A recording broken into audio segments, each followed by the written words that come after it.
विश्व में कोरोना संक्रमितों की कुल संख्या 5 करोड़ से ज्यादा हो गई है, जबकि मरने वालों का आंकड़ा 12.5 लाख से अधिक हो गया है। कोरोना वायरस से सबसे ज्यादा प्रभावित देशों में शीर्ष पर मौजूद अमेरिका में संक्रमण के मामलों की संख्या 1 करोड़ से ज्यादा हो गई है और मौत का आंकड़ा 2,43,000 के पार है, जबकि दूसरे स्थान पर मौजूद भारत में संक्रमण के मामलों की संख्या 85 लाख हो गई है और मौतों का आंकड़ा 1,26,000 के पार है। लेकिन दुनिया भर में कोरोना वायरस की दवाइयां और वैक्सीन विकसित करने के लिए युद्ध स्तर पर काम चल रहा है। इस बीच भारत और दक्षिण अफ्रीका ने विश्व व्यापार संगठन से नियमों में राहत मांगी है। वे चाहते हैं कि आने वाली कोरोना की दवाइयों के उत्पादन में किसी एक देश का अधिकार न हो। भारत ने विश्व व्यापार संगठन से कहा है कि विकासशील देश कोविड-19 की दवाओं के निर्माण और उनके आयात को सरल बनाने के लिए बौद्धिक संपदा नियमों में राहत दे। बाकायदा भारत और दक्षिण अफ्रीका ने पिछले महीने WTO को इस संबंध में पत्र लिखा है। दोनों देशों ने WTO से बौद्धिक संपदा अधिकार के व्यापार संबंधित पहलुओं पर समझौते के हिस्से में छूट देने का आह्वान किया है। दोनों का कहना है कि विकासशील देश महामारी से बहुत प्रभावित हुए हैं और यहाँ किफायती दवाओं की उपलब्धता के रास्ते में पेटेंट समेत विभिन्न संपदा अधिकारों से अड़चन आएगी।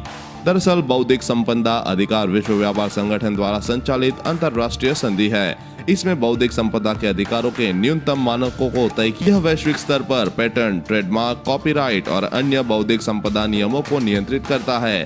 जेनेवा स्थित WTO की वेबसाइट पर प्रकाशित पत्र में कहा गया है कि कोरोना वायरस से बचाव के रूप में कोविड-19 के लिए नई दवाइयां और वैक्सीन विकसित किए गए हैं, लेकिन अधिक चिंता इस बात की है कि इन्हें पर्याप्त मात्रा और उचित मूल्य में वैश्विक स्तर पर तुरंत कैसे उपलब्ध कराया जाए।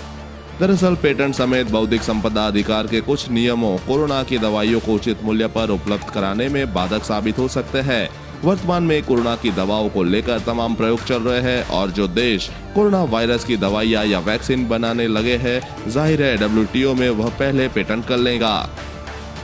पेटेंट के नियम के अनुसार पेटेंट कराने वाले देश ही उस दवा से जुड़े उत्पादन, आयात और निर्यात का पूरा अधिकार रखेगा। पेटेंट के बाद अगर कोई दूसरा देश भी दवा बनाकर पेटेंट कराने के लिए आवेदन देता है तो मौजूदा बौद्धिक संपदा अधिकार के नियमों के तहत पहले से पेटेंट हुई दवा से फॉर्मूला मैच होने की स्थिति में उसका आवेदन खारिज हो सकता है।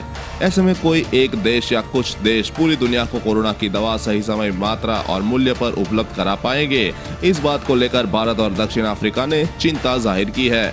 विकसित देशों के पास ज्यादा संसाधन होते हैं, इसलिए पेटेंट की रेस में स्वाभाविक तौर पर वे आगे हैं। लेकिन ऐसे में विकासशील देशों का क्या होगा?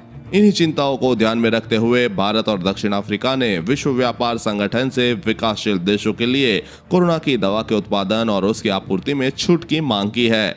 इस खबर के बारे में अपने विचार नीचे कमेंट बॉक्स में लिखकर बताएं। वीडियो को लाइक और अपने दोस्तों के साथ शेयर करना ना भूलें। साथ ही कोरोना वैक्सीन से जुड़ी हर खबर सबसे पहले पाने के लिए चैनल को सब्सक्राइब कर लें।